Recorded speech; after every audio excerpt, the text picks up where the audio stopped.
पार्वती पते हर हर महादेव। ओम नमः शिवाय। नमस्कार दोस्तों, आप सभी को सोमवार व्रत की हार्दिक शुभकामनाएं। सोमवार का दिन भगवान शंकर को समर्पित होता है। आज के दिन भक्त भोलेनाथ को प्रसन्न करने के लिए विशेष पूजा अर्चना करते हैं।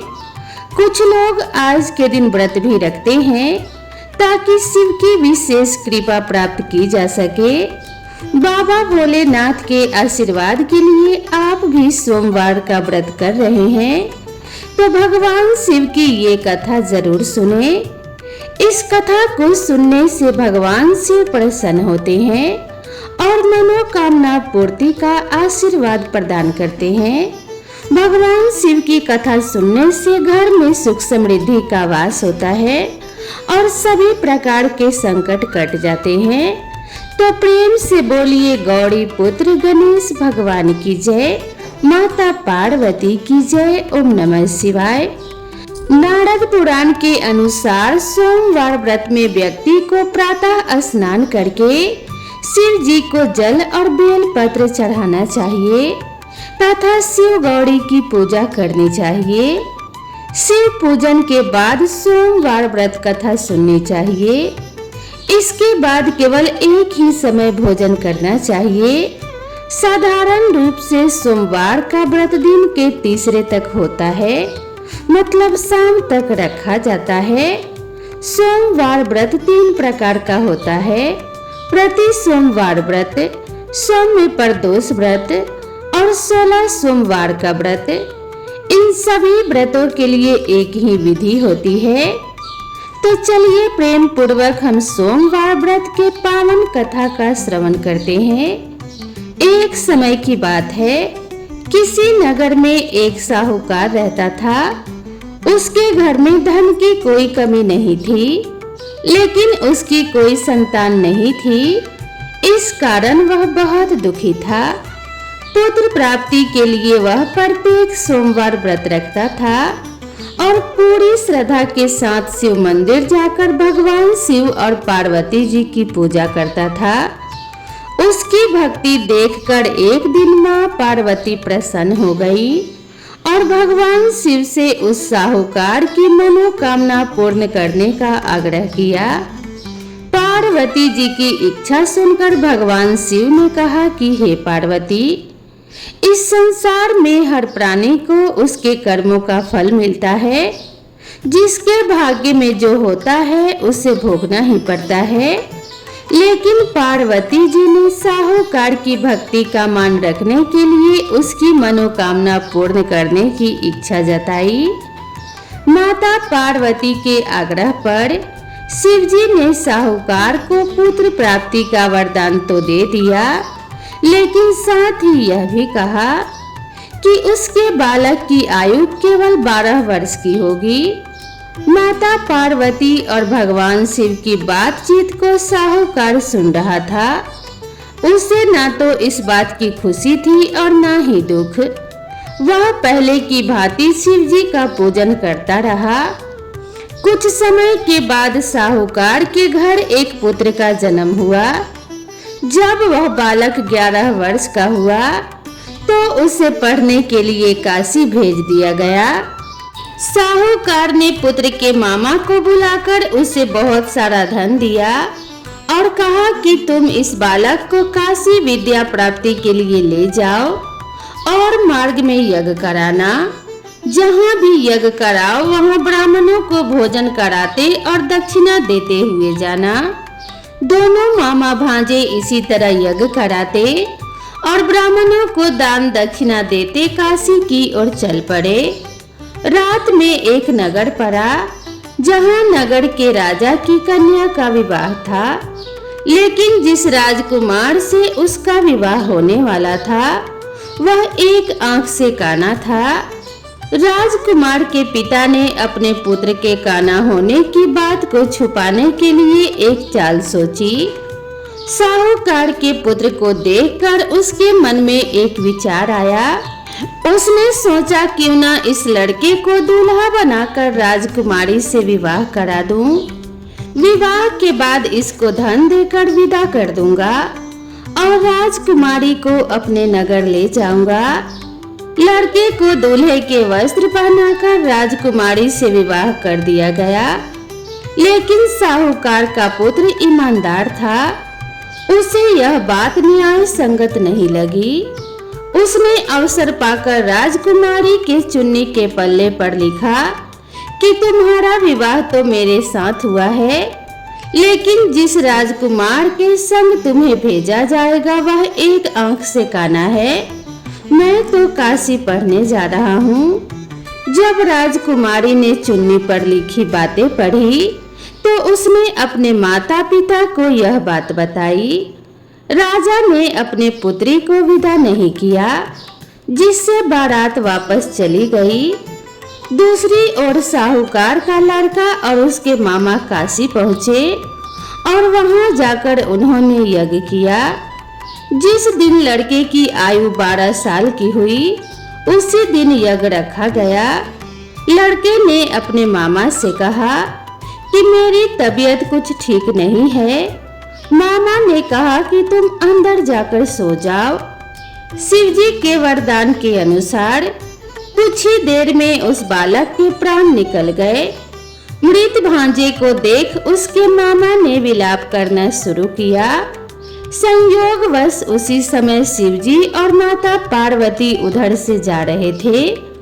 पार्वती ने भगवान शिव से कहा कि स्वामी, मुझे इसके रोने के स्वर सहन नहीं हो रहे हैं। आप इस व्यक्ति के कष्ट को अवश्य दूर करें। जब शिवजी मृत बालक के समीप गए तो वह बोले कि यह तो उसी साहूकार का पुत्र है जिसे मैंने 12 वर्ष की आयु का वरदान दिया। अब इसकी आयु पूरी हो चुकी है।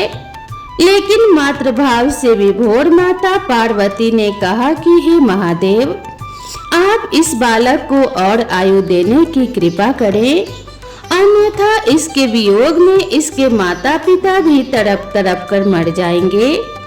माता पार्वती के आग्रह पर भगवान शिव ने उस लड़के को जीवित होने का वरदान दिया। शिव जी की कृपा से वह लड़का जीवित हो गया। शिक्षा समाप्त करके लड़का मामा के साथ अपने नगर की ओर चल दिया। दोनों चलते हुए उसी नगर में पहुंचे जहां उसका विवाह हुआ था। उस नगर में भी उन्होंने यज्ञ का आयोजन किया। उस लड़के के ससुर ने उसे पहचान लिया और महल में ले जाकर उसकी खातिरदारी की और अपनी पुत्री को विदा किया। इधर साहूकार और उसकी पत्नी भूखे प्यासे रहकर बेटे की प्रतीक्षा कर रहे थे। उन्होंने प्रण कर रखा था कि यदि उन्हें अपने बेटे की मृत्यु का समाचार मिला तो वह भी प्राण त्याग देंगे, परंतु अपने बेटे के जीवित होने का समाचार पाकर वह बेहद प्रसन्न हुए।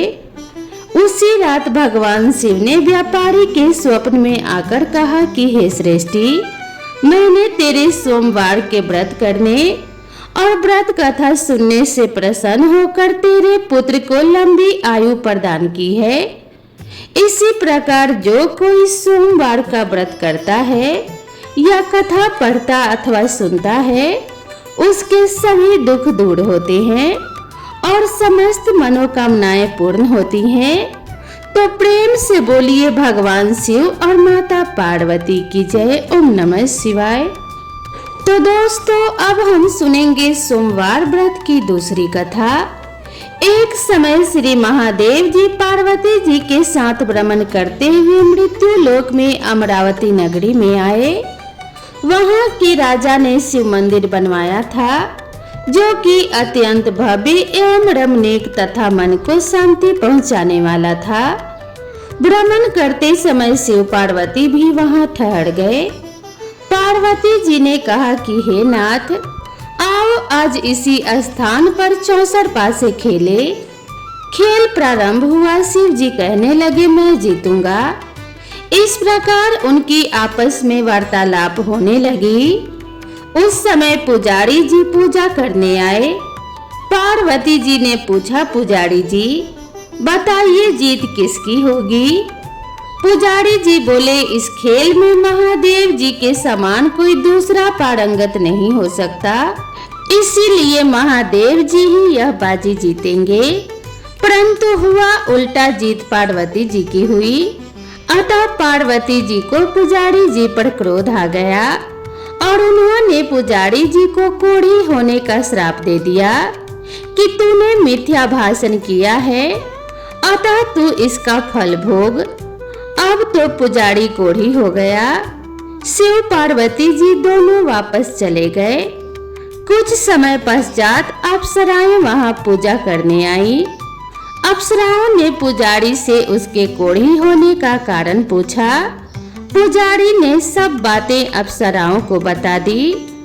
अप्सराएं कहने लगी, पुजारी जी आप 16 सोमवार का व्रत करें तो शिव जी प्रसन्न होकर आपके सभी संकट को दूर करेंगे। पुजारी जी ने अप्सराओं से व्रत की विधि पूछी। अप्सराओं ने व्रत करने और व्रत के उद्यापन करने की संपूर्ण विधि बता दी। पुजारी ने विधि पूर्वक श्रद्धा भाव से व्रत प्रारंभ किया और अंत में व्रत का उद्यापन भी किया। व्रत के प्रभाव से पुजारी जी रोग मुक्त हो गए। कुछ दिनों बाद शंकर पार्वती जी पुनः उस मंदिर में आए तो पुजारी जी को रोग मुक्त देखकर पार्वती जी ने पूछा, मेरे दिए हुए श्राप से मुक्ति पाने का तुमने कौन सा उपाय किया? पुजारी जी ने कहा कि हे माता, अप्सराओं द्वारा बताए गए 16 सोमवार के व्रत करने से मेरा यह कष्ट दूर हुआ है। पार्वती जी ने भी 16 सोमवार का व्रत किया, जिससे उनसे रूठे हुए कार्तिकेय जी भी अपनी माता से प्रसन्न होकर आज्ञाकारी हुए। कार्तिकेय जी ने पूछा कि हे माता, क्या कारण है कि मेरा मन सदा आपके चरणों में ही लगा रहता है? पार्वती जी ने कार्तिकेय को 16 सोमवार के व्रत का महात्म्य तथा विधि बताई। तब कार्तिकेय जी ने भी इस व्रत को किया तो उनका बिछड़ा हुआ मित्र मिल गया। अब इस मित्र ने भी इस व्रत को अपने विवाह होने की इच्छा से किया। फलतः वह विदेश गया।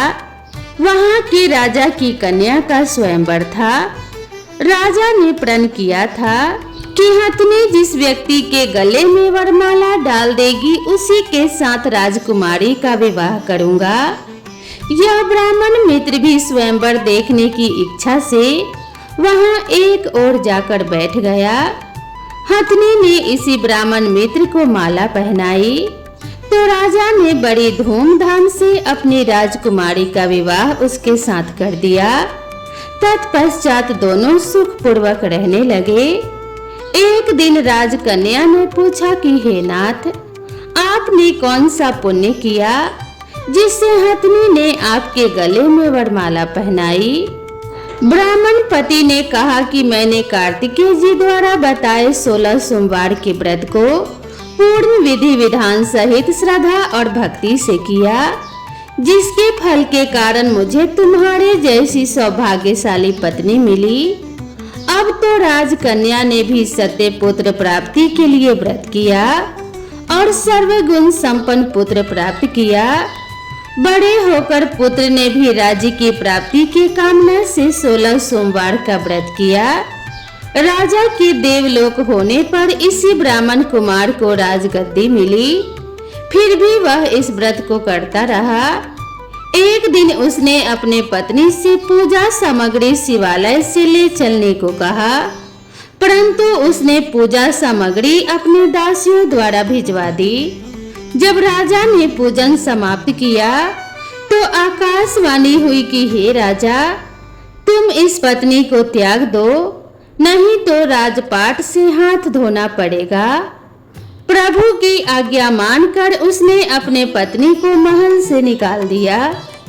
तब वह अपने भाग्य को कोसती हुई एक बुढ़िया के पास गई और अपना दुखड़ा सुनाया तथा बुढ़िया को बताया कि मैं पूजन सामग्री राजा के कहे अनुसार शिवालय में नहीं ले गई और राजा ने मुझे निकाल दिया। बुढ़िया ने कहा तुझे मेरा काम करना पड़ेगा। उसने स्वीकार कर लिया।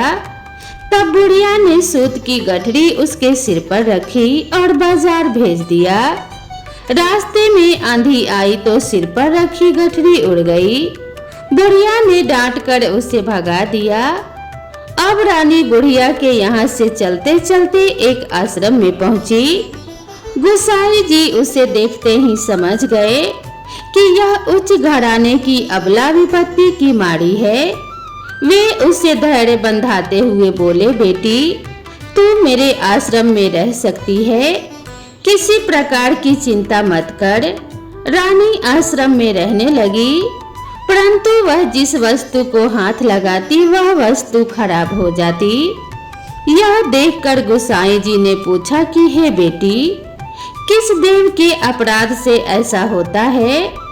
तब रानी ने बताया कि मैंने अपने पति की आज्ञा का उल्लंघन किया और शिवालय में पूजन के लिए नहीं गई। इससे मुझे घोर कष्ट उठाने पड़ रहे हैं। गोसाई जी ने शिव जी से उसके कुशल क्षेम के लिए प्रार्थना की और कहा, बेटी तुम 16 सोमवार का व्रत विधि के अनुसार करो। तब रानी ने व्रत विधि पूर्वक पूर्ण किया। व्रत के प्रभाव से राजा को रानी की याद आई और दूतों को उसके खोज में भेज दिया। आश्रम में रानी को देख दूतों ने राजा को बताया। तब राजा ने वहां जाकर गोसाई जी से कहा, महाराज यह मेरी पत्नी है, मैंने इसका परित्याग कर दिया था, कृपया इसे मेरे साथ जाने की आज्ञा दें। शिव जी की कृपा से प्रतिवर्ष 16 सोमवार का व्रत करते हुए वे आनंद से रहने लगे और अंत में शिवलोक को प्राप्त हुए। कथा सुनने के पश्चात शिव जी की आरती ओम जय शिव ओमकारा गाएं और उसके बाद प्रेम पूर्वक प्रसाद को ग्रहण करके जयकारा लगाएं। ओम नमः शिवाय। माता पार्वती की जय। दोस्तों मैं आशा करती हूँ आप सभी को यह कथा जरूर पसंद आई होगी। वीडियो पसंद आई हो तो वीडियो को एक लाइक जरूर करें। साथ ही अगर आप मेरे चैनल पर पहली बार आए हैं तो चैनल को सब्सक्राइब करना ना भूलें। भगवान शिव और माता पार्वती का आशीर्वाद आपके ऊपर और आपके परिवार पे सदा सर्वदा बनी रहे। इसी मंगल कामना के साथ आप सभी से विदा लेते हैं। मिलते हैं इसी तरह की नेक्स्ट वीडियो में। तब तक के लिए राधे राधे।